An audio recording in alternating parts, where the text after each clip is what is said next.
Antes de começar a contar esse testemunho que ficou marcado em toda a minha vida, preciso antes começar contando algumas coisas que aconteceram antes disso, durante um certo tempo.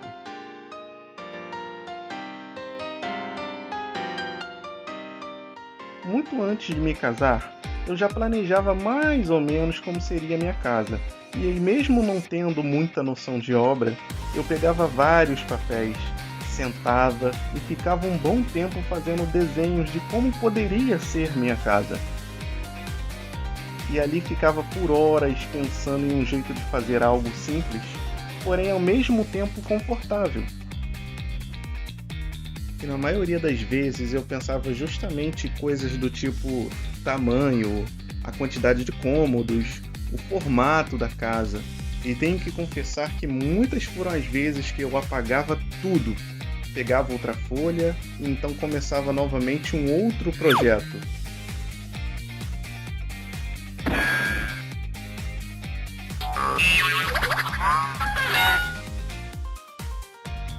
E isso se repetiu por muito tempo, até mesmo porque eu sabia que não poderia ser apressado, pois também tinha que ver a questão da mão de obra. E durante todo esse processo e planejamento, por diversas vezes eu recebi a visita da Luciana, a minha futura esposa. Ela adorava ver o jeito que eu desenhava nossos planos e gostava muito também de compartilhar ideias novas comigo. Como nessa época eu tinha um certo tempo livre, eu aproveitava para fazer algumas coisas na obra. Posso falar com certeza que nenhum momento desses foram fáceis. E por diversas vezes eu pensava como seria fazer esses trabalhos se tivesse um certo tipo de poder.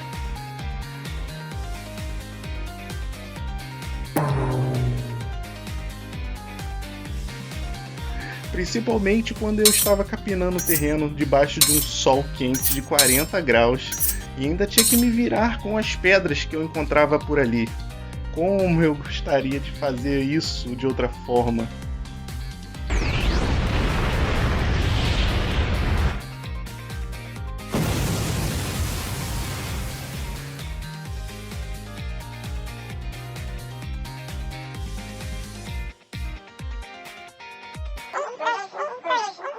E sempre que eu podia, eu ajudava o pedreiro.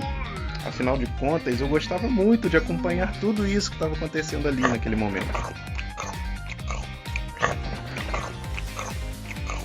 O tempo passou e nós conseguimos pôr a casa em condições que pelo menos dava para morar. E sim, ainda tinham muitas coisas para fazer em relação ao acabamento, e tipo, faltava pôr na porta fechadura, mas eu procurava sempre dar um jeito, com alguma coisa provisória. Lu no começo ficava meio na dúvida, olhando aquilo ali, mas no final sempre ficava bem satisfeita e muito feliz. E outra coisa que faltava era pôr uma simples cortina. Eu costumava dizer que não precisávamos nem de despertador, pois o sol já fazia muito bem esse papel.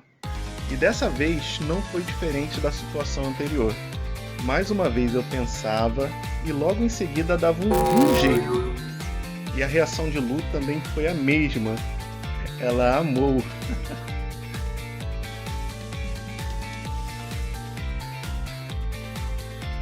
tirando, claro, a parte do óculos. E claro, não posso deixar de mencionar os dias em que nós nos encontrávamos para principalmente poder distrair, mas nem sempre as coisas eram tão tranquilas assim. E eu pensava, nem para desligar o videogame do jeito certo. Eu ficava olhando, querendo não acreditar. Até que um dia conseguimos realizar nosso grande sonho. Chegou o grande dia do nosso casamento. E posso dizer com certeza que não é fácil encontrar palavras para descrever o quão bom foi poder compartilhar esse momento com pessoas tão especiais assim. Poder compartilhar esse sonho, essa alegria, um dia especial com pessoas especiais.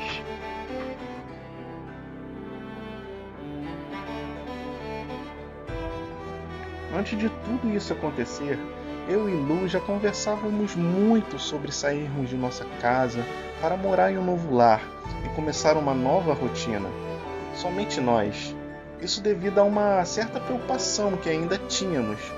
Não chega a ser medo, porém esse pensamento insistia em vir em nossas mentes.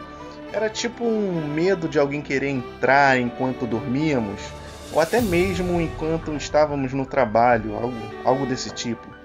E muitas foram as vezes que nós conversávamos muito sobre isso. Isso aconteceu muito, principalmente antes da gente dormir. Então, um certo dia, já casados, nós dormimos. E nessa mesma noite me veio um sonho. Era como se eu mesmo estivesse ali vendo tudo com meus próprios olhos. Uma pessoa entrou pelo portão sem dificuldades. E já por ali no quintal ele começou a observar tudo. Ele tinha uma pele clara, ele era magro e alto, tinha cabelos e barba de cor escura. Sobre sua idade, eu diria uns 40 anos. Ele usava uma roupa bem colada e justa em seu corpo, e uma capa também. Ele veio correndo muito, disparado em direção à porta da sala. Porém, um segundo antes dele pôr o primeiro pé dentro da casa, ele ficou muito surpreso, muito assustado, surpreendido. Dentro da casa havia um anjo. E verdadeiramente, até hoje, não sei ao certo de como descrevê-lo. Tinha um contorno da forma de uma pessoa bem alta, com ombros bem largos. Esse mesmo anjo, com total autoridade, fez um leve gesto com sua cabeça, como quem diz: não! E o que tentava entrar não demonstrou nenhum tipo de resistência. Ele se virou, olhou para os lados e saiu correndo em direção à outra porta dos fundos da casa. Ele deu a volta em direção a essa porta que também estava aberta. Porém, o que aconteceu na primeira tentativa dele, agora aconteceu de novo. O anjo estava lá. Com total autoridade, o anjo novamente fez um gesto com sua cabeça, como quem diz: não. Foi então que ele desapareceu, sumiu e nunca mais voltou. Pode passar o tempo que for, mas essas cenas nunca saíram e nunca sairão da minha mente e do meu coração.